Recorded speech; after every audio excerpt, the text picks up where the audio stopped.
ఓం శుక్లాంబరధరం విష్ణుం శశివర్ణం చతుర్భుజం ప్రసన్నవదనం ధ్యాయే సర్వవిఘ్నోపశాంతయే సదాశివసమారంభాం శంకరాచార్యమధ్యమాం అస్మదాచార్యపర్యంతాం వందే గురుపరంపరాం.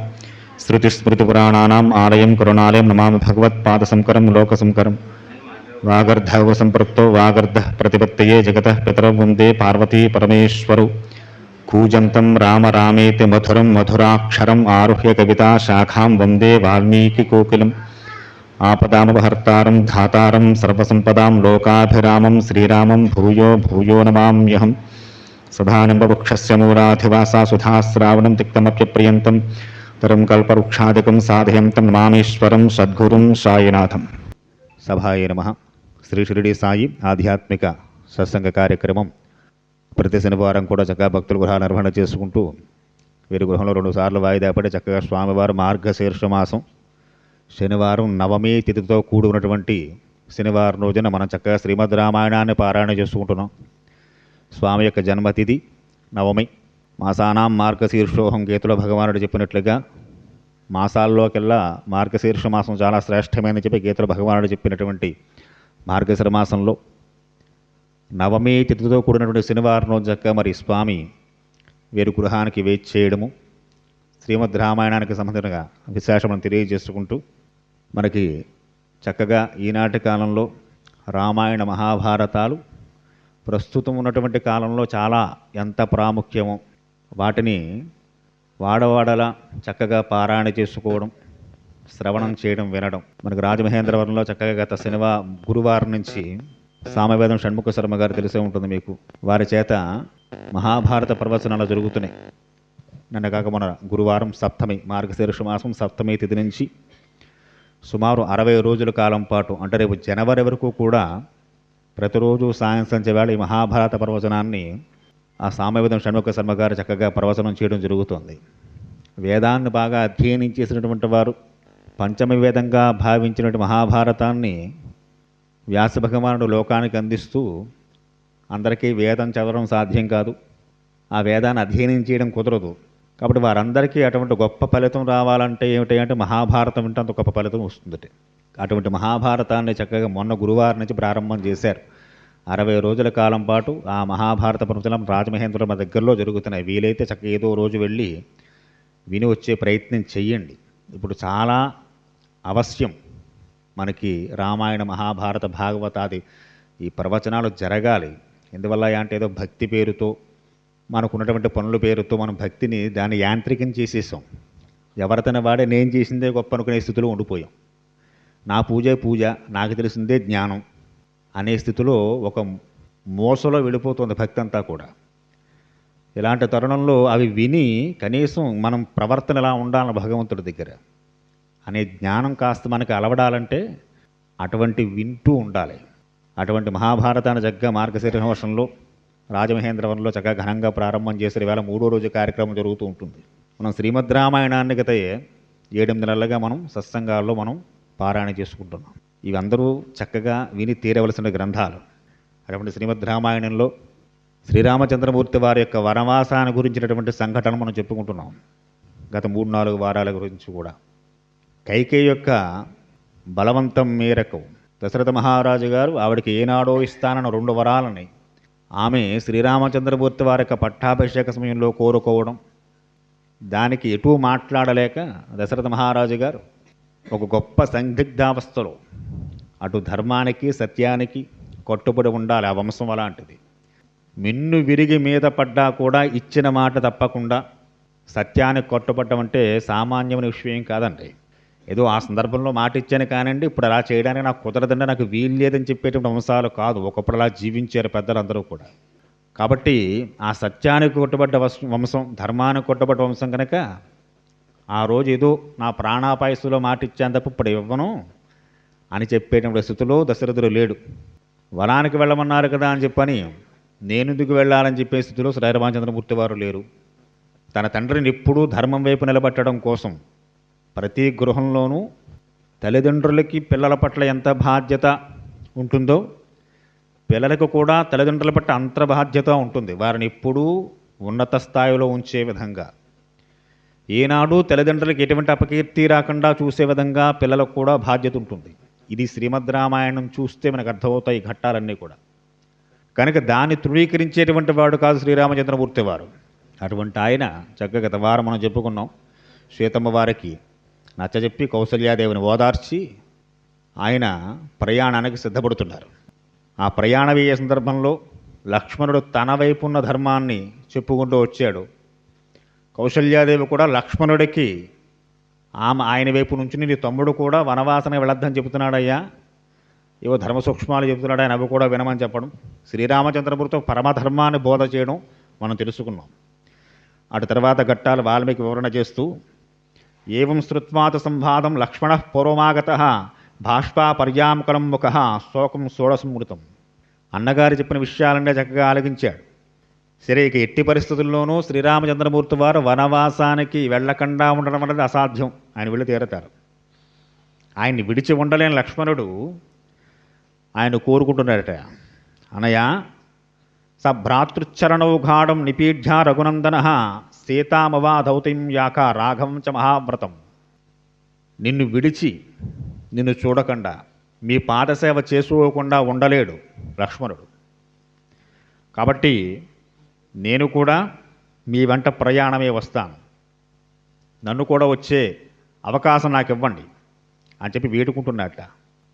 నా దేవలోకాక్రమణం నామరత్వమహం నృణే ఐశ్వర్యం వాపి లోకానాం కామయేన త్వయావివ. మిమ్మల్ని సేవించుకునే భాగ్యాన్ని నాకు అనుగ్రహించండి, మిమ్మల్ని వదిన గారు నేను. మీరు లేనటువంటి అయోధ్యలో ఉండడం నాకు ఎప్పటికీ మనస్సు అంగీకరించదు, మిమ్మల్ని విడిచి ఉండలేను.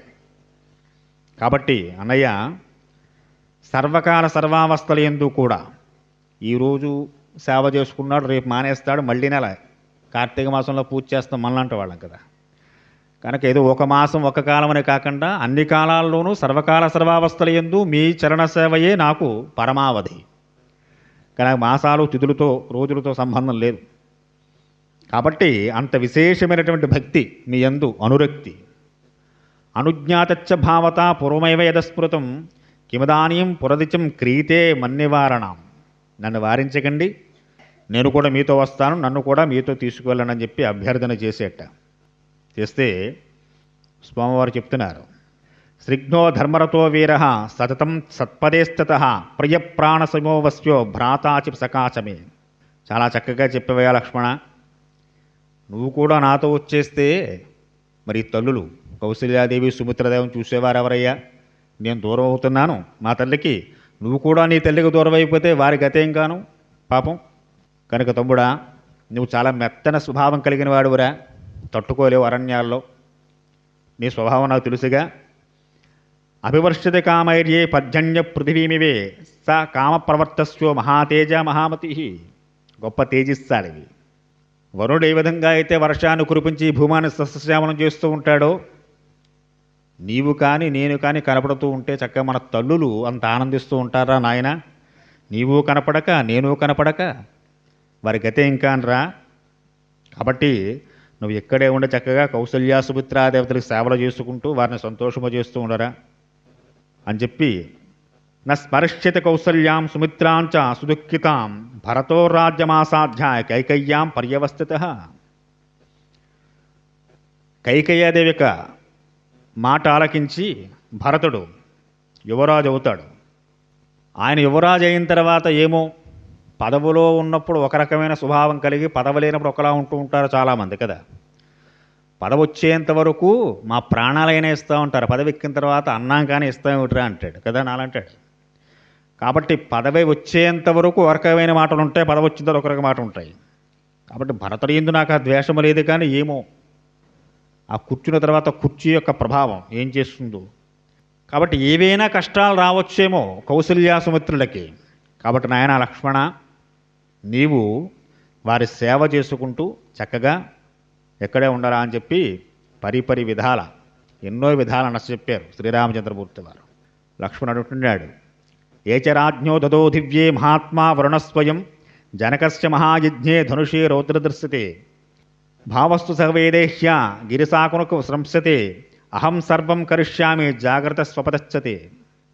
అన్నయ్య, ఇతఃపూర్వం అంటే శ్రీరామచంద్రమూర్తి వారికి పట్టాభిషేకం నిర్ణయం చేసిన తర్వాత శ్రీరామచంద్రమూర్తి మహోత్సాహంతో ఒక మాట అన్నారు లక్ష్మణుడితోటి. రాజ్యం నాకు వస్తుంది, నా ఒక్కడిదే కాదు, నీది కూడా ఇది.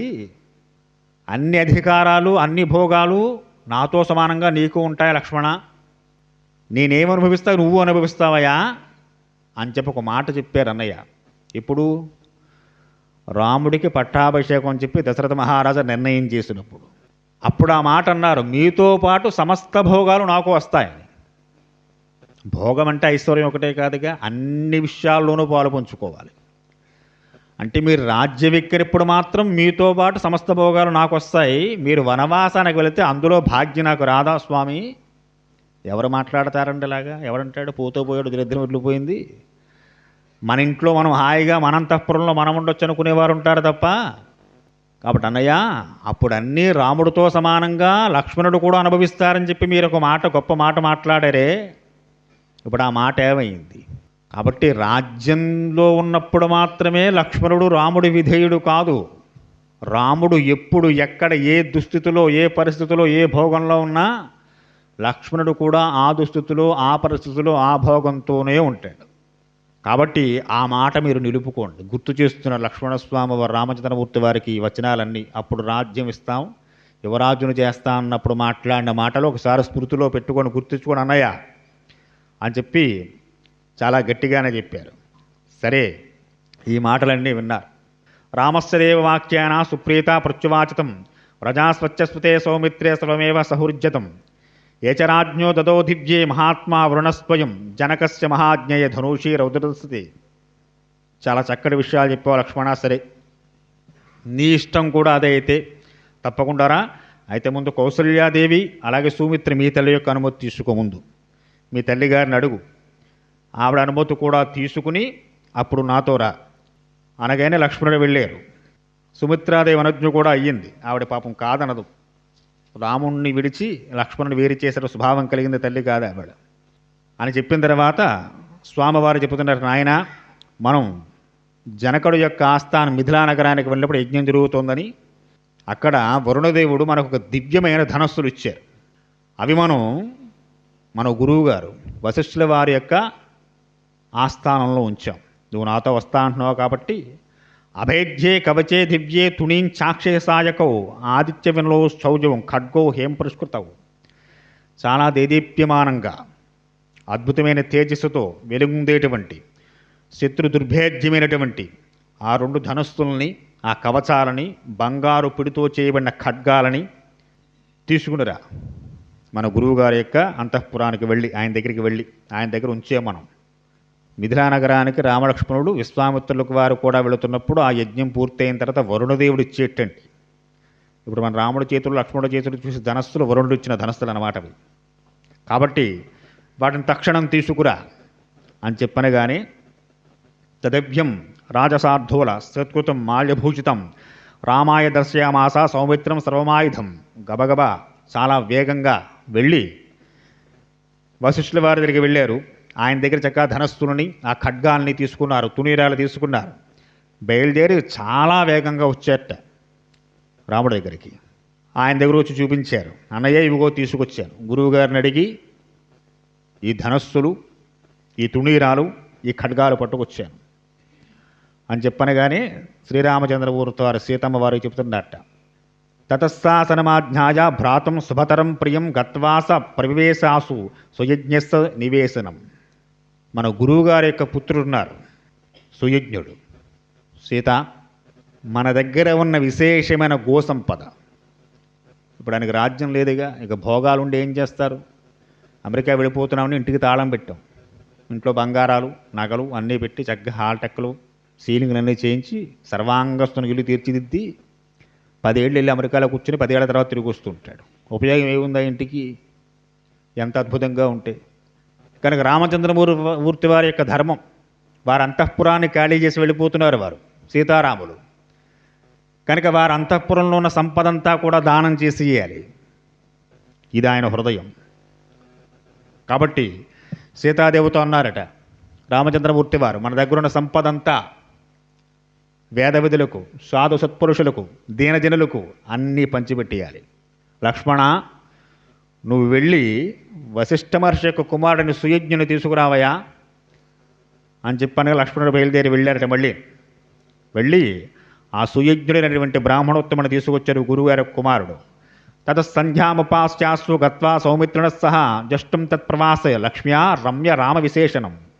లక్ష్మణుడు వెళ్ళి చెప్పాట, అయ్యా శ్రీరామచంద్రుడు వారు పంపించారు, మిమ్మల్ని దర్శనం చేయాలనుకుంటున్నారని మమ్మల్ని తీసుకురమ్మన్నారని చెప్పని. అప్పుడు సంధ్యావందనంలో ఉన్నారట సుయజ్ఞుడు.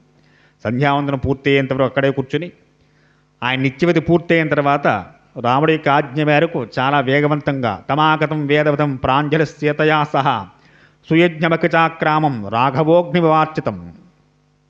అగ్నిహోత్రులా వస్తున్న సుయజ్ఞను చూశారు సీతారాముడు. తక్షణం లేచి నిలబడి వెళ్ళి ఆయనకు ప్రాజ్ఞని ఘటించి నమస్కారం చేసి తీసుకొచ్చి ఉచితాసనం వేసి కూర్చోబెట్టారు. కూర్చోబెట్టి ఆయనతో అంటున్నారట, అన్యైక్య రత్నైర్బహుభి కాకుస్థ ప్రత్యపూజయత్ సుయజ్ఞం చ సదోవాచ రామ సీతా ప్రచోదిత. స్వామి, తండ్రి గారి యొక్క ఆజ్ఞ మేరకు, ఆయన కోరిక మేరకు నా భార్య జానకితో కలిసి నేను వనవాసానికి వెళ్ళాల్సి ఉంది. కాబట్టి నా దగ్గర ఉన్నటువంటి గో సంపద ఇదంతా కూడా మీకు ఇస్తున్నాను. మీతో పాటుగా మీ తోటి వేద విధులందరికీ ఈ విశేషమైన గోవుల్ని ఇచ్చే, అలాగే చక్కని ధనరాశులు, అన్యైచ్చ రత్నైర్బహుభి చాలా ఎక్కువైనటువంటి రత్నాలు, కుండలై శుభై చెవులకు పెట్టిన కుండలాలు, కర్ణాభరణాలు, కేయూరాలు, ఇవన్నీ కూడా సీతమ్మవారు ప్రత్యేకించి ఆమె ధరించే దండకడియాల వంటివి, పాపిటి బిళ్ళల వంటివి, స్త్రీలు ధరించే ఆభరణాలన్నీ సుయజ్ఞుడి భార్యకమ్మని చెప్పి ఆవిడ పట్టుకొచ్చి స్వయంగా పట్టుకొచ్చి ఇచ్చేసిందిట. హారం చ హేయసూత్రం చ భార్యై సౌమ్య హారాయ రసానాం చాదుహాసేత దాతుమిచ్చతి సఖే. ఇవన్నీ సీతమ్మవారు ధరించినటువంటి విలువైన ఆభరణాలు. ఇక ఆవిడకి ఈ ఆభరణాలతో పని లేదు, వనవాసానికి వెళుతోంది కనుక ఇవన్నీ మీ భార్యకి అందించేయండి.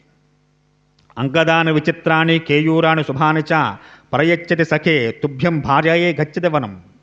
నేను నా భార్యాసహితంగా వనవాసానికి వెళుతున్నానని చెప్పి చక్కగా శ్రీరామచంద్రమూర్తి వారు ఆయన దగ్గర ఉన్నటువంటి గోసంపద, రత్నాలు, ఆభరణాలు అన్నీ అక్కడున్న జనాలకి, బ్రాహ్మణులకి, వేదవిధులకి, సాధు సత్పురుషులకి అందరికీ దానాలు చేసేసారట. ఎవరిస్తారో చెప్పండి చక్కగా. అంత విశేషమైనటువంటి ఆ దానాలన్నీ పూర్తయిపోయాయి.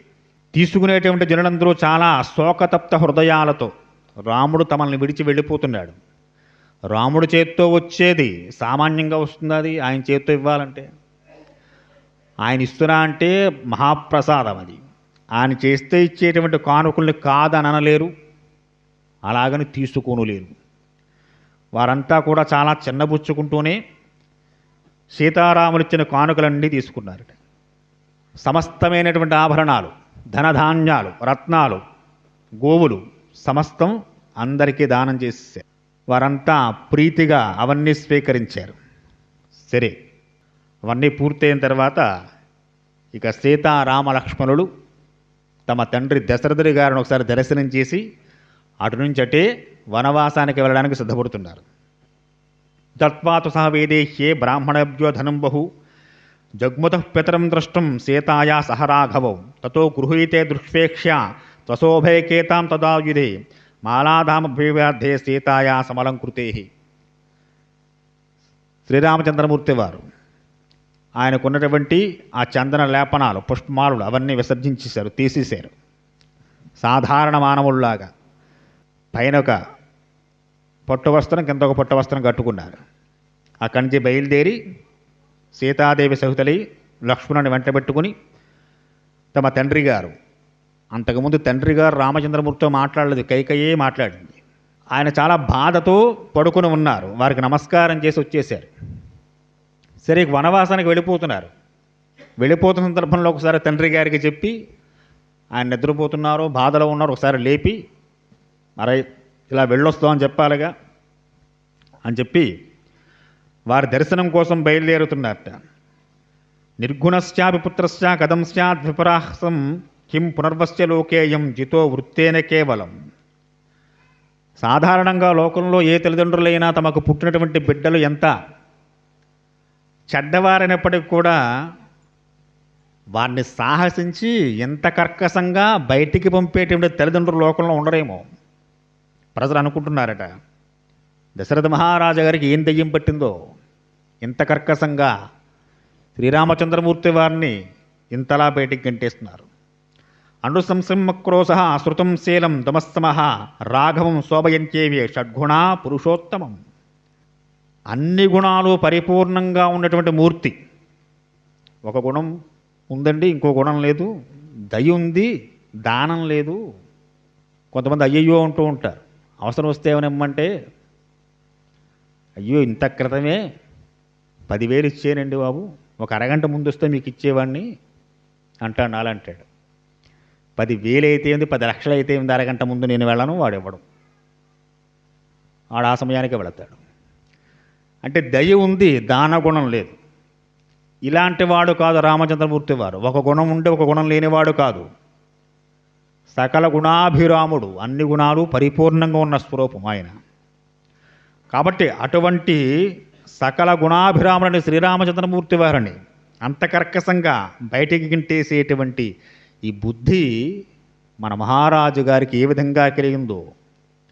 తస్మా తస్వో భగేతేన ప్రజా పరపీడతా ఔదకాని సత్వాని గ్రీష్మే శలలం మక్షయేతు. ఇంత గొప్ప సద్గుణ సంపన్నుడు శ్రీరామచంద్రమూర్తి వారు రాజ్యాన్ని విడిచి వెళ్ళిపోతే రాజ్యం ఏమవుతుంది? ఇక్కడంతా విశేషమైనటువంటి క్షామం ఏర్పడుతుంది. ఓ జనులారా, మనం కూడా రాముడు కూడా వెళ్ళిపోదాం. వెళ్ళిపోతే ఏమవుతుంది? అయోధ్యానగర వాసులందరూ కూడా రాముడితో పాటు ఆయన వెనకాల మనందరం కూడా ప్రయాణం చేసేస్తే అరణ్యాలు అయోధ్య అవుతుంది. అయోధ్య అరణ్యం అవుతుంది. ఇక్కడ జనులు ఉండరు. జనులెవరు లేకపోతే కైకేయి మాతకు చాలా ఆనందంగా ఆవిడికి. అప్పుడు ఆ ఖాళీగా ఉన్న ఇళ్ళని, ఆ దెయ్యాలు భూతాలు పిశాచిరికి ఇళ్ళని చూసి ఆనందిస్తుంది ఆవిడ. ఆనందించి వాటిని పరిపాలించుకుంటుంది. మనందరం కూడా రాముడు కూడా వెళ్ళిపోదాం. ఇదంతా నిర్మానుష్యం అయిపోతుంది. ఏ జీవి కనపడదు. ఈ ధూళితో నిండిపోతుంది అయోధ్య అంతా కూడా. అప్పుడు కైకమ్మ మనసు చల్లారుతుంది, ఆవిడ కళ్ళు చల్లబడతాయి. కాబట్టి జనులారా, మనం కూడా వెళ్ళిపోదాం పదండి రాముడి వెనకాల అని చెప్పి వారిలో వారు అనుకుంటున్నారట. బాధపడుతున్నారు బాగా. అలా అనుకుంటూ ఉండగానే అంతఃపురంలోంచి సీతారాములు బయలుదేరి బయటకు వచ్చారట. కాలినడకనే అంతవరకు రథాల మీద తిరిగేవారు, ఒకరు అంతఃపురం నుంచి ఇంకొకరు అంతఃపురానికి. ఇప్పుడు కేవలంగా కాలినడకన సీతాలక్ష్మణులతో కలిసి శ్రీరామచంద్రమూర్తి వారు రాజమార్గాల్లో కిక్కిరిసి ఉన్న జనసమూహాల మధ్య బయలుదేరి ముందుకు వస్తున్నట్టు. సీతమ్మ వారిని వివాహమైన తర్వాత చూసిన వారు చాలా తక్కువ మందిటండి. ఇప్పుడు రాముడు పట్టాభిషేకం అనగానే చుట్టుపక్కల ఉండేటువంటి రాజ్యాల నుంచి సామంతరాజులు, అక్కడ ప్రజలు కూడా వచ్చారు. వారందరికీ అప్పుడు సీతా దర్శనం కాలేదు. వారు ఇప్పుడు చూస్తున్నట్టు సీతమ్మ వారిని. అబ్బో ఎంత అందాల రాశామే, అప్పుడు చూడలేకపోయామే, ఇంత విషాదమైనటువంటి స్థితిలో చూడవలసి వచ్చింది ఈ మహాతల్లిని అని చెప్పి పెద్ద పెద్ద భవనాలెక్కి ఆ భవంతుల మీద నుంచి కిక్కిరిసి ఉన్నాయా భవనాలనిపించే అంత విధంగా ఆ భవనాలపైకి, ఇళ్లపైకి ఎక్కి చూస్తున్నారట. అంతమంది జనసందోహం వచ్చారన్నమాట ఆ రోజు. చాలా వ్యాకుల చిత్తులై అయంస పురుష వ్యాఘ్రో ద్వారే తిష్టతి తే సుతః బ్రాహ్మణభ్యో ధనం దత్వా సర్వం చైవోజితం.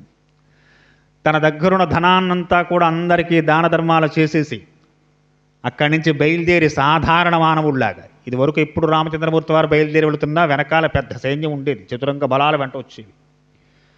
ఇప్పుడు ఎవ్వరూ లేరు. అలా రాజవీధుల్లో నెమ్మదిగా నడుచుకుంటూ వెళుతున్నటువంటి ఆ సీత రామ లక్ష్మణుడు చూసి శోకతప్త హృదయాలతో విలపిస్తున్నారట వారంతా కూడా. ఆ జనమందరూ కూడా స్వంతపురిత్వైతే ప్రియస్థా వాక్యమబ్రవీత్ ఆర్యాహ్యతి మహారాజా గమ్యతాం తత్రమాచరం. శ్రీరామచంద్రమూర్తి వారి యొక్క గుణగణాలని, వారింతవరకు చేసినటువంటి గొప్ప ఘనకార్యాలని కథలుగా చెప్పుకుంటూ ఆయనే ఈయన, ఆనాడు తాటకా సంహారం చేసింది ఈయనే, శివధనుర్భంగం చేసింది ఈయనే, ఆయనకి గతి పట్టింది. మామూలువాడా రాముడంటే? కనుక అంతటి మహాత్ముడికి ఈ కాలం ఎలాంటి గతిని కల్పించిందో కాలాన్ని తిట్టుకున్నారట, భగవంతుని తిట్టుకున్నారు. ఇంత గొప్ప స్థితి లోకంలో ఎవరికీ రాకూడదు. అటువంటిది మన రాముడికి వచ్చింది అని చెప్పి వారంతా బాధపడుతూ ఉండగానే వీరు నడుచుకుంటూ వెళ్ళారట దశరథ మహారాజు గారి యొక్క అంతఃపురానికి. వెళ్ళి బయట నుంచున్నారు. ఇదివరకు రాముడు కాదు, వనవాసానికి వెళుతూ తండ్రి చేత తిరస్కరింపబడ రాముడు. కనుక ఇదివరకులాగా నాన్నగారు ఉండేటువంటి సభామందిరంలోకి నేరుగా వెళ్ళడు ఆయన. దశరథ మహారాజు ఉండే అంతఃపురం బయట నుంచున్నారు సీతారామ లక్ష్మణుడు. అక్కడే శోకతప్త హృదయంతో తల వంచు నుంచునున్నాడండి సుమంతుడు, ఆప్త సచివుడు మంత్రి. రామచంద్రమూర్తి వారు సుమంత్రుడితో అన్నారట, సుమంత్ర, దశరథ యొక్క పెద్ద కుమారుడైన శ్రీరామచంద్రమూర్తిని వచ్చానని చెప్పి మా నాన్నగారు ఒకసారి చెప్పవయా అనుజ్ఞ అడుగుతున్నాడు. ఇప్పుడు దశరథుడి ప్రభువు, ఆయన చక్రవర్తి, ఈయనకి చక్రతత్వం ఏమీ లేదు. కాబట్టి సామాన్యుల్లో వచ్చాడు కనుక మా రాకను మీ మహారాజు గారు చెప్పవయా అని చెప్పి అనగానే సుమంత్రుడు చాలా బాధపడుతూనే వస్తున్న దుఃఖాన్ని కళ్ళల్లోనే ఆపుకుంటూ తల ఉంచుకొని గబగబా లోపలికి వెళ్ళి రాజుగారికి జయ జయధ్వానాలు పలికారట. మహారాజా, మీకు జయమవుగాక, మీరు బాగుందరుగాక. ఏం బాగుంటారు? మీ కోరిక మేరకు రాముడు వెళ్ళిపోతున్నాడు, మీరు హాయిగా ఉండండి అని ఇండైరెక్ట్గా దిప్పిపుడుస్తున్నట్టుగా మాట్లాడుతూ, మీకు జయం జయం మహారాజా, మీరు బాగుంటారు. మీ దర్శనం కోసం శ్రీరామచంద్రమూర్తి వారు మీ పెద్ద కొడుకు వచ్చారు. తన భార్య జానకితో కలిసి తన సోదరుడు లక్ష్మణుడితో కలిసి వచ్చారు. మీ దర్శనం కోసం వేచి ఉన్నారు. ఏం చేయమంటారు? ప్రవేశపెట్టమంటారా వద్దంటారా చెప్పండి. వద్దంటే అటు నుంచి అటే వెళ్ళిపోతారు. ప్రవేశపెట్టమంటే వచ్చి మిమ్మల్ని దర్శనం చేసి వెళదాం అనుకుంటున్నాడు ఆయన.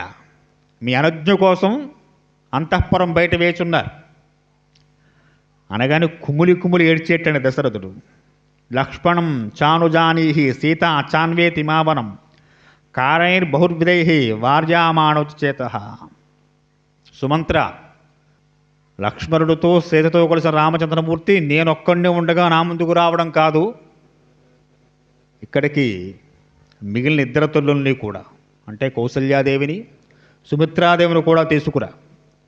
కైకతో కలిసి ఆ ముగ్గురు తల్లులో ఉండగానే రాముని నేను చూడాలనుకుంటున్నాను. అంటే అప్పటికైనా ఏమైనా కైక మనస్సు మారుతుందేమో ఒకసారి అని చెప్పగానే సుమంత్రుడు వెళ్ళాడు. కౌసల్యాదేవిని సుమిత్రాదేవిని కూడా చాలా వేగంగా తీసుకొచ్చి అంతఃపురంలో నిలబెట్టాడు. అప్పుడు ప్రవేశపెట్టమన్నారు దశరథుడు. ఆయన పాపం చాలా వ్యాకుల చిత్తుడై మాట కూడా పైకి రాని స్థితిలో లోపల లోపల కుమిలిపోతూ ఆ దుఃఖాన్ని అణుచుకుంటూ కూర్చుని ఉన్నాడు శయ్య మీద దశరథ మహారాజు గారు. సుమంత్రుడు వెళ్ళి చెప్పాడు, అయ్యా, మీ తండ్రి గారు మిమ్మల్ని చూడాలనుకుంటున్నారు రెండు లోపలికి అనగానే చాలా దూరం నుంచి వస్తున్నారట వీరి ముగ్గురు కూడా, సీతాదేవితో కలిసి లక్ష్మణుడితో కలిసి శ్రీరామచంద్రమూర్తి వారు. ఆ వస్తున్న వారు చాలా మసగ్గా కనపడ్డారు. కళ్ళ నిండా నీళ్లు నిండు ఉన్న దశరథుడికి. ఆ వస్తున్న వారిని చూస్తూనే ఒక్కసారి హృదయం అంతా ద్రవించింది. గబగబా తను ఉన్నటువంటి శయ్య మించి లేచి క్రిందకి వచ్చి ప్రాణాలు కోల్పోయినట్లుగా ధామ్మని కింద పడిపోయాడు. మాట లేదు. అనుజానేహి సర్వన్నా శోకమాస్వసమానధ లక్ష్మణమాం చ సీతాం చ ప్రజాపతిరివ ప్రజా ప్రతీక్షమాణ వ్యగ్రం అనుజ్ఞాం జగతీపతే ఉవాచరాజ సంప్రేక్ష వనవాసాయ రాఘవం.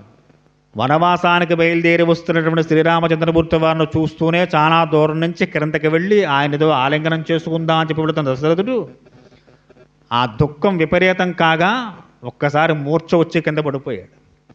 పడిపోతున్నటువంటి తండ్రి గారిని చూస్తూ గబగబా పరిగెత్తుకుంటూ వచ్చాడు రామచంద్రమూర్తి వారు. వచ్చి కూర్చుని తండ్రి గారి యొక్క శిరస్సును తన ఒడిలో పెట్టుకున్నట్ట. శీతలోపచారాలు చేశారు. లక్ష్మణుడు ఒక పక్కన కూర్చున్నారు. తండ్రి గారిని పిలిచారు, తండ్రి లేవండి అని. మాట రావడం లేదు ఆయనకి. నెమ్మదిగా వచ్చేరన్న మాటలతో చెప్తున్నారట.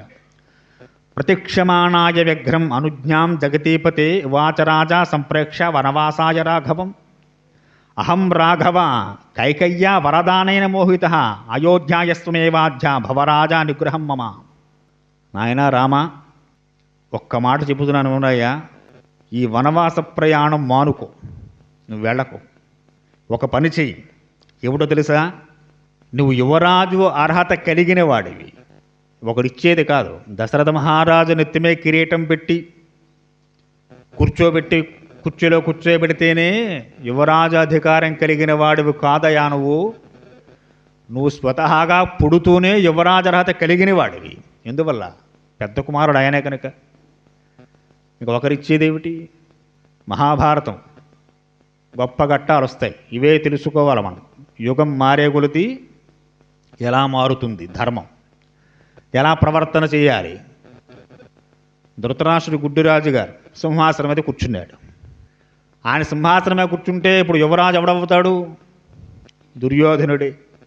నిజానికి రాజ్యం ధృతరాష్ట్రుడుదా అంటే కాదు, పాండురాజు గారి రాజ్యం.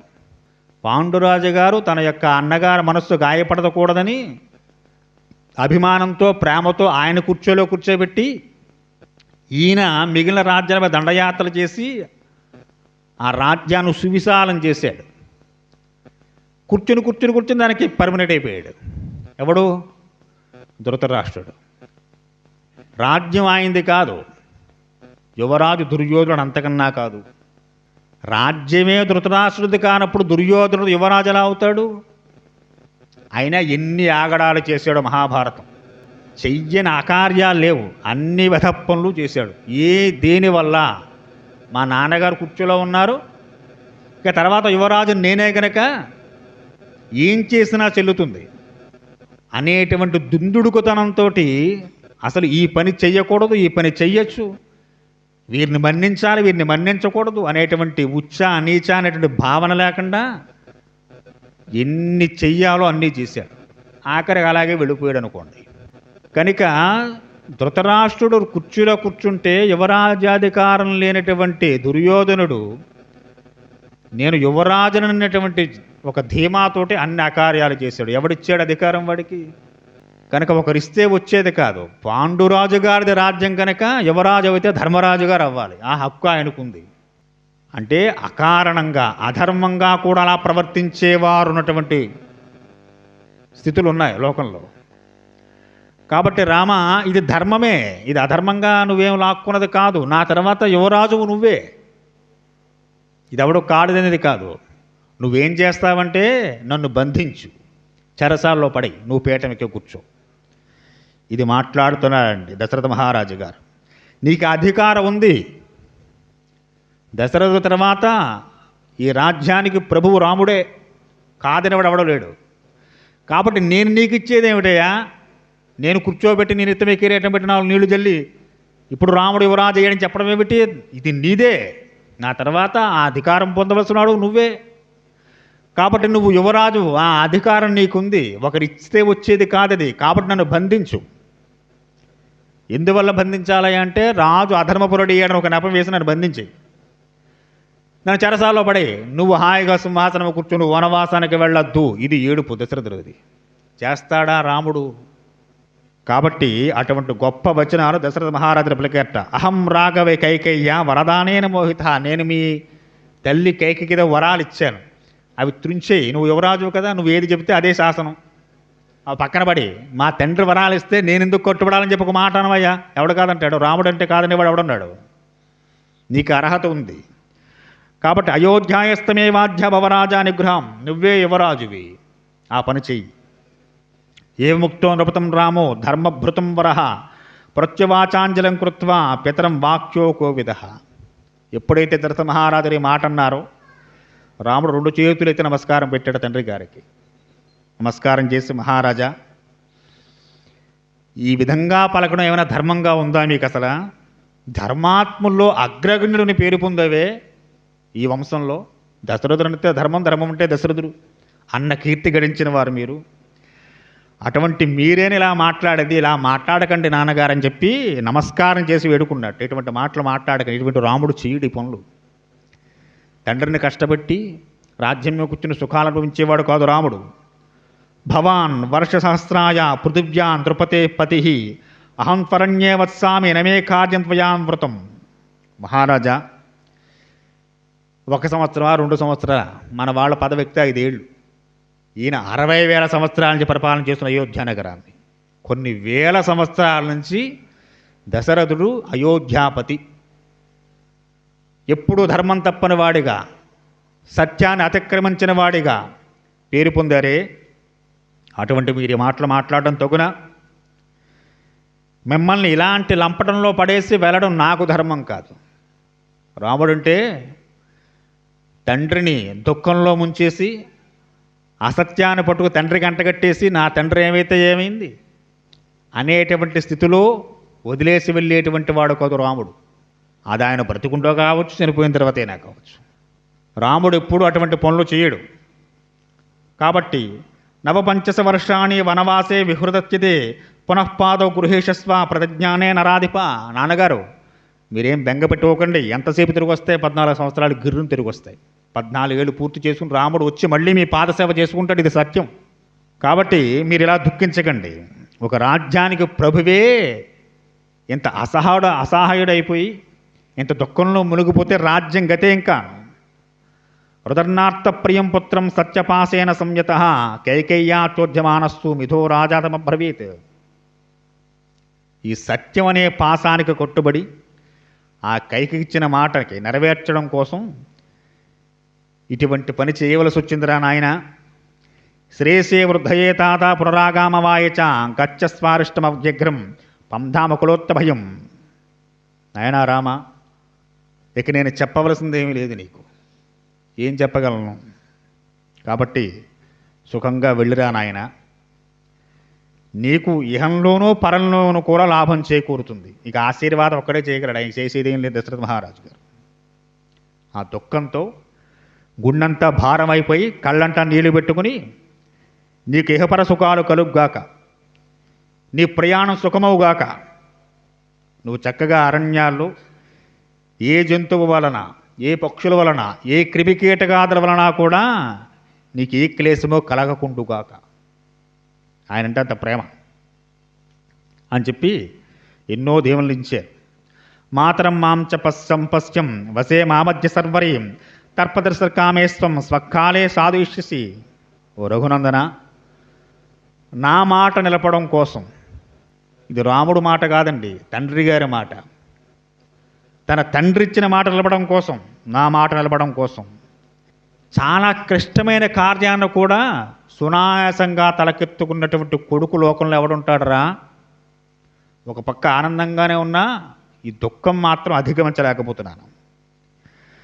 కాబట్టి నువ్వు నన్ను ఉద్ధరించడం కోసం ఈ నిర్ణయం తీసుకున్నావు, తండ్రిని ఉద్ధరించడం కోసమే. గత వారం చెప్పాడు శ్రీరామచంద్రమూర్తి వారు, నా తండ్రిని పరిపాలకుడుగా ఉంచడం కోసమే వెళుతున్నానమ్మా వనానికి, ఇది నా గురించి కాదు వెళ్ళేది, మా నాన్నగారు ఇప్పుడు ఆ స్థాయిలో ఉండాలి, సత్యాన్ని విడవడు మా తండ్రి అని లోకమంతా ఎలుగెత్తి చెప్పుకోవాలి అని చెప్పి ఆ మాటకు వెళుతున్నానని చెప్పి కౌశల్యలో చెప్పాడు, గత వారం మనం చెప్పుకున్నాం.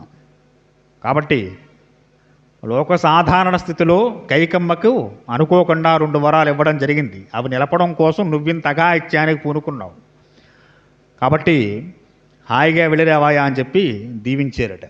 ఆ తల్లులకి దశరథ మహారాజు గారికి ప్రదక్షిణ నమస్కారాలు చేశారు. అక్కడి నుంచి బయలుదేరుతున్నారు. రామచంద్రమూర్తి వారు సీతాలక్ష్మణ సహితులే. వారు బయలుదేరి ముందుకు వస్తూ ఉంటేనే విశేషమైనటువంటి జనసందోహం అంతా వచ్చి ఉంది అయోధ్య నగరానికి, అక్కడ పట్టాభిషేకం అని. వారంతా కూడా దశరథుణ్ణి విశేషించి కైకమ్మని చాలా విశేషంగా దూషణ ప్రారంభం చేశారట. అప్పుడు దశరథుడి గారు చూశారు జనుల యొక్క యార్తనాదాలు, వారి యొక్క బాధ. ఆయన హృదయం ఇంకా ద్రవించేసింది. సుమంతుడికి చాలా కోపం వచ్చిందట. కైకమ్మకే స్త్రీగా అంటున్నాడు, వాక్యవర్జ్యేన సుమై నిర్బిందన్ని చాసుభై కైకయ్యా సర్వమర్మాణి సుమంత్ర ప్రత్యభాషత. సుమంతుడు మంత్రి గారికి రాణి గారిని అనేంత స్థితి ఉండదు. కానీ రాముడి మీద ఉన్న ప్రేమ మంత్రి అయినప్పటికీ మహారాణిని కూడా ధిక్కరించేంత స్థాయికి వెళ్ళింది. సుమంతుడు ఆప్త సచివుడు. దశరథ మహారాజు గారి దగ్గరికి వెళ్ళాలంటే ఆయనకి ఏం పర్మిషన్స్ అక్కర్లేదు, చాలా దగ్గరవాడు. అటువంటి సుమంతుడు కైకేయిని చూసుకుంటున్నట్ట. ఓ కైకేయి మహారాజు మాత్రమే కాదు, సహజంగా ఈ జగత్తులో సకల చరాచర ప్రాణులకు కూడా నాథుడు నీ ప్రభు దశరథుడు. ఆయనకు కూడా ప్రాణసమాడు శ్రీరాముడు. అటువంటి రాముణ్ణి నిర్దాక్షిణ్యంగా కర్కశ మనస్కురాలవై నీ హృదయం కఠినమైంది, అంటే రాయి అయిపోయింది. అలా అయ్యి ఇంత నీచానికి ఒడిగట్టావు. లోకంలో ఏ తల్లి చేయని పనికి పూనుకున్నావు నువ్వు. ఇటువంటి పని చేసిన నిన్ను ఏమనాలి, ఏమని దూషించాలి? దూషించడానికి కూడా వాక్కులు రావడం లేదు మాకు, అంత పని చేసావు. నీ వల్ల దేవి ఒక దశరథుడు కాదు, సుమంతుడు కాదు, అయోధ్య అంతా ఏడుస్తోంది. నీ వల్ల, ఒక్కరి వల్ల ఇంత బాధపడుతున్నారు. నీ కుమారుడు భరతుడే రాజును చేసుకో. రాజా భవతమే పుత్రో భరతశాస్తు మిదీనమం వయం తత్ర గమిష్యామి ఎత్ర రామో గమిష్యతి. నీ కొడుకుని రాజ్యం మీద కూర్చోబెట్టి, సింహాసనం మీద కూర్చోబెట్టి హాయిగా నువ్వు ఉండు, మేము కూడా వెళ్ళిపోతున్నాం రాముడితోటి. ఇక్కడ ఉండలేం. రాముడు లేని రాజ్యంలో ఏ పౌరుడు ఉండడు. పౌరుడు కాదమ్మా, పశుపక్షాలు కూడా ఉండవు. పశుపక్షాదులకు కూడా ప్రీతి కలిగిన వాడు రాముడు అంటే. సామాన్యుడు కాదు ఆయన. పౌరులందరూ వెళ్ళిపోతే పశుపక్షాలు ఎక్కడ ఉంటాయి? కాబట్టి వాటన్నిటికీ కూడా రాముడు ఎందుకు ప్రీతి ఎక్కువ, అవి కూడా రాముడిని అనుసరించి వెళ్ళిపోతాయి. అప్పుడు హాయిగా చక్కగా ఈ ఖాళీ గృహాలని, ఈ చేలని, పొలాలని చూసుకుంటూ నువ్వు నీ కుమారుడు హాయిగా సుఖాలు అనుభవించండి. ఓ కైకేయ, మహాబ్రహ్మర్షి జుష్టానాజ్వలంతో భీమదర్శనా దిగ్వాంగాండ హే సంతి రామవృజ్జేన శాశ్వతం. తీయని పళ్ళిచ్చేటువంటి మామిడి చెట్టు, అది తీయని పళ్ళు ఇస్తుంటుంది. అది గొడ్డలతో దాన్ని కొట్టినా కూడా, రాళ్ళిచ్చి కుట్టినా కూడా అది తీయదనాన్ని ఇస్తుంది. నువ్వు రాయిచ్చి మామిడి పండు కుట్టావు అని చెప్పి కింద పడ్డ పండు చేదుగా ఏమో తీయగానే ఉంటుంది. అలాగా నువ్వు రాముణ్ణి ఎంత క్లేశ పెట్టినా ఆయన నుంచి చిరునవ్వు, మందహాసము, మీ అందు ప్రేమ తప్ప ఇంకొకటి రాదమ్మా. అటువంటి వాడు ఆయన. అంటే ఆయన హృదయాన్ని చెబుతోంది. రాముడు హృదయం ఎలాంటిదో సుమంతుడు చెబుతున్నాడు. అటువంటి అతిపాత్రుడు రాముడు. అటువంటి ఆయన్ని నీ మూర్ఖత్వం చేత, నీ అజ్ఞానం చేత, ఏ సందర్భంలో ఏది ఎవరిని అడిగే ఏ పని సాధించుకోవాలో తెలియక అవివేకివై దశరథుని వరాలు కోరి రాముడిని దూరం చేస్తున్నావు. తల్లి, చాలా చక్కగా ఉంది నీ యొక్క పన్నాగం, అద్భుతంగా ఉంది. కాబట్టి మేమంతా కూడా రాముని అనుసరించి వెళ్ళిపోతాం. నీవు నీ కుమారుడు చక్కగా ఈ రాజ్యాన్ని ఏలుకోండి అని చెప్పి సుమంత్రుడు కూడా చాలా గట్టిగా చెప్పాడు. ఆయన వనవాసానికి బయలుదేరుతున్నారు. అంతవరకు రాజ్యం నిండా ఎంత కోలాహలం నిండి ఉందో, ఎంతమంది ఎంత ఆనందోత్సాహాలతో వచ్చారో, ఎంతమంది ఎన్ని కానుకలు పట్టుకొచ్చారో రాజ్య ప్రజలందరూ, సామంతరాజులందరూ కూడా, వారంతా కూడా ఈ బడబాగ్ని లాంటి వార్త విని ఆ కైకేయిని 1000 నోళ్ళ తిట్టుకున్నారట. ఎవరు తిట్టుకోకుండా ఉంటారు? ఇలా పనిచేసేవారిని.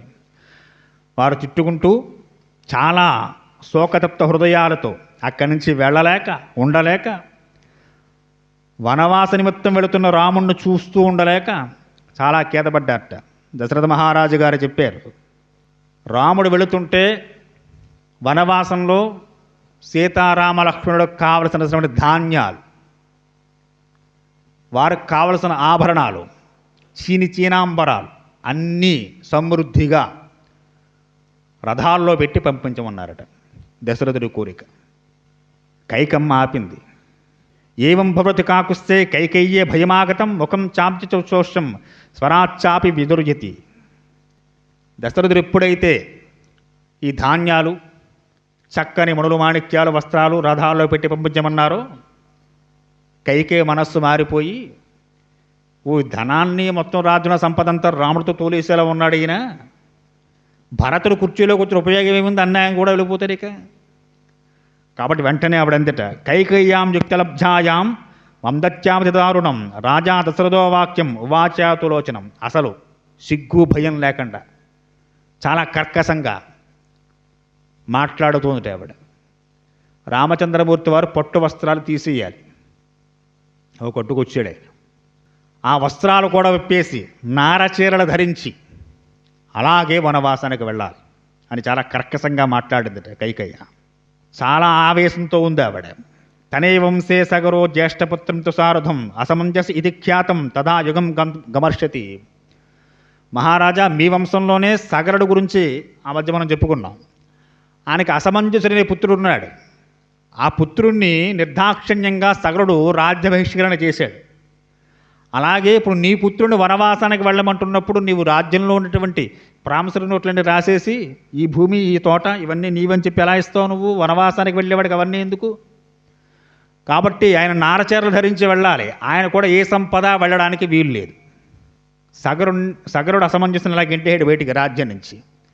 కాబట్టి నువ్వు అలా గెంటేయి అని చెప్పి చాలా నిర్దాక్షిణ్యంగా చాలా భయంకరమైన వచనాలు పలికింది. ఈ మాటలు వింటూనే దశరథుడి యొక్క గుండె ఇంకా కకావికలం అయిపోయింది. రాక్షసి అసలు నోటి వెంట ఆ మాటలా వస్తున్నాయి.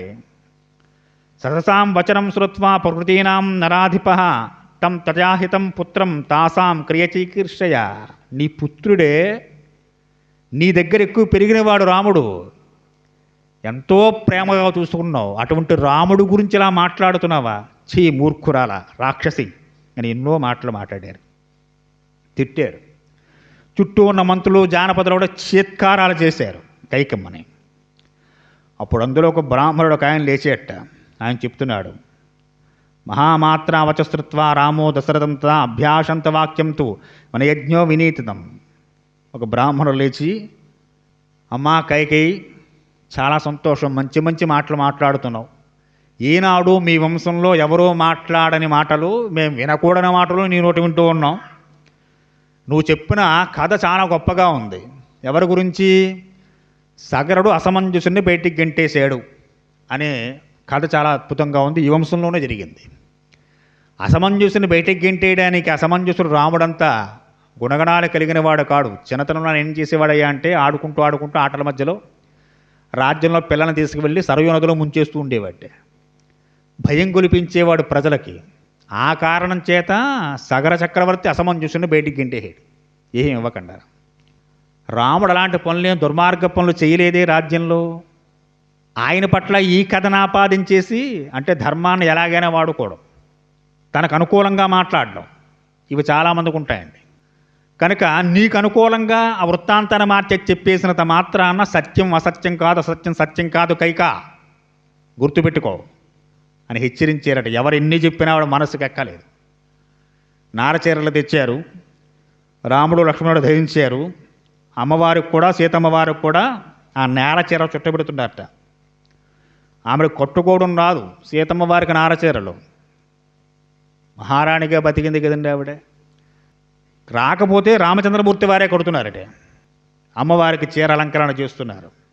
సరే, అప్పుడు వశిష్ఠుల వారు చెబుతున్నారట, తదామం సతాం శ్రేష్టం కిం ధ్వజిన్యా జగత్పతే సర్వాణ్యే వానుజానామి చీరాణ్యేవ నయం తుమే. సీతమ్మ వారికి వనవాసానికి వెళ్ళాలనేటువంటి ఈ మాట రాముడికి సంబంధించింది తప్ప సీతమ్మ వారికి సంబంధించింది కాదు. కైకేయ కోరిన వరాల్లో రాముడు వనవాసానికి వెళ్ళాలని చెప్పింది తప్ప కూడా సీతమ్మ వారిని తీసుకెళ్ళని చెప్పలేదుగా. దశరథుడు ఇంకో మాట అడిగాడు, నువ్వు వాడు వనవాసానికి వెళ్ళాలని కోరేవో తప్ప కూడా ధనధాన్యాలు రత్నాలు పట్టుకెళ్ళకూడదు, ఆ మాట అప్పుడు ఎందుకు అడగలేదు నువ్వు? అది కూడా అడిగాడు ఆయన. నాకు ఇప్పుడు గుర్తొచ్చింది, అడిగానని చెప్పింది ఆవిడ. ఎంత విచిత్రంగా ఉందో చూడండి. వశిష్ఠుల వారు చెబుతున్నారట, వనవాసానికి వెళ్ళేటువంటి నియమం రాముడికి ఉంది కనుక ఆయన నారచీరలు ధరించి వెళ్ళచ్చు. కానీ సీతకి ఆ నియమం ఏం లేదు. ఆవిడ మామూలుగా సర్వాభరణాలు అలంకరించుకునే వెళ్ళచ్చు. ఇది ఎవరు? గురువు గారు చెబుతున్న మాట ఇది. వశిష్ఠుల వారు చెబుతున్నారు, కైకా గుర్తుపెట్టుకో, అదచీరాణి కైకేయే స్వయం వ్యాహృతం రాఘవం ఉవాచ పరుషవ్యేతి జనౌఘో నిపరత్రతౌ నచీరే పురుష వ్యాఘ్ర కైకయ్యా ప్రతిగృహ్యతే సూక్ష్మవస్త్రామి వీక్షస్య మునివస్త్రాన్ని తతః. లక్ష్మణుడు రామచంద్రమూర్తి వారు వీరు నారచీరలు ధరించవచ్చు, అందులో ఏ ఇబ్బంది లేదు. కానీ సీతాదేవికి నారచీరలు ధరించాలని నియమమేమీ లేదు. కాబట్టి కైక సీతమ్మ వారికి కావలసిన చీనాంబరాలన్నీ సమృద్ధిగా ఆవిడ తీసుకువెళ్ళచ్చు. ఆవిడని కాదనే అధికారం నీకు కూడా లేదు. వనవాస దీక్ష రాముడికి తప్ప సీతమ్మకి లేదు. నువ్వు కోరిన కోరికల ప్రకారం చూస్తే రాముడు వనవాసానికి వెళ్ళాలన్నది ఒకటే నీ కోరిక. కాబట్టి వనవాసిగా రాముడు ఎలా వెళ్ళాలి అలా వెళతాడు. అందులో ఎవరో అభ్యంతరం చెప్పట్లేదు నీకెవరో. కానీ సీత విషయంలో ఇది కద్దు. ఈ మాట మాట్లాడడానికి నీకు ఏ అర్హత లేదు, గురువుగారు చెప్పారు. కాబట్టి ఇక చేసేది లేదు కైకమ్మకు. గురువుగారు ఎంత క్రోధంలో కోపంలో ఉన్నా గురువువాణి వినబడితే ఆగాల్సిందేక. కనుక కైకమ్మ ఎప్పుడైతే గురువుగారి విషయాన్ని చెప్పారో ఇక మాట్లాడలేదట. కాబట్టి సీతమ్మ వారికి కావలసిన సమస్త ఆభరణాలు, ఆమె నిత్యం ఏ ఏ ఆభరణాలు ధరిస్తుందో, ఎలాంటి చీరలు కొడుతుందో ఆ తల్లి అవన్నీ సమృద్ధిగా ఉండేలాగా రథాల్లో నింపమన్నారు. సుమంత్రుడు బయలుదేరి చక్కగా రథాలు సిద్ధం చేశాడు. వీరిని సరయూ నదీ తీరం దగ్గర విడిచిరమ్మన్నారు. సీతమ్మ వారికి కావలసిన చీనాంబరాలు, రత్నాలు, వస్త్రాలు అన్నీ సమృద్ధిగా పెట్టెల్లో నింపారు. అవన్నీ రథంలోకి ఎక్కించారు. శ్రీరామచంద్రమూర్తి వారు లక్ష్మణ సహితుడిగా సీతాసహితంగా బయలుదేరి రథం దగ్గరికి బయలుదేరి వెళుతున్నారట. జనందరూ గొల్లును గోలబెట్టారు, వెళ్ళొద్దన్నారు, మేము మీ వెంట వస్తామన్నారు. వారందరినీ వారిస్తూ ఓదారిస్తూ ఆ జనసందోహం మధ్యలోంచి సీతాలక్ష్మణ సహితులే శ్రీరామచంద్రమూర్తి వారు వనవాసానికి బయలుదేరుతున్నారట.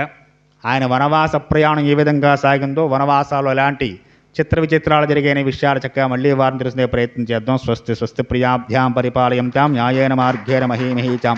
గోబ్రాహ్మణేభ్య శుభమస్తు నిత్యం. లోకా సమస్తా సుఖినో భవంతు. స్వస్తి.